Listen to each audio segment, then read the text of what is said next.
Yana bir obyektimizga kelganmiz. Bu yerda kafel grant qilingan. Ko'rib, o'zlaring baho berasizlar. Qani unda ketdik. Bismillahirrohmanirrohim. Ehe.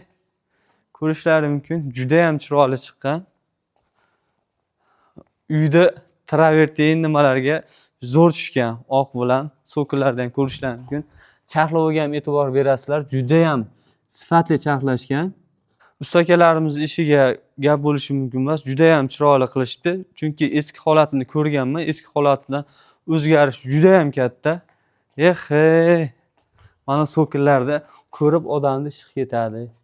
Ramka holatda qilingan, juda ham chiroyli. Zinalarimizdan ko'rsatamiz. Xo'p, sirqanmaydigan nimadan qo'yilgan, kafeldan qo'yilgan 30 ga 60.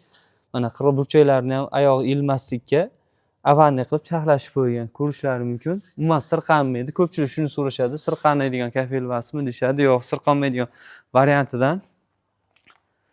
Gulxonani ham kattagina qilishgan. Eng asosiysi ustakalarimiz ishiga garantiya bor. Hech qanaqa shu paytgacha hech narsa bo'lmagan, ishlari anchagacha turgan. Sababi 20 yillik ustakalarimiz ishlarini sizlarga ko'rsatyapman. Shuning uchun bemalol ko'ngilda xotirjam qilib maqtaveraman. Sababi ishlarini anchadan beri kuzataman.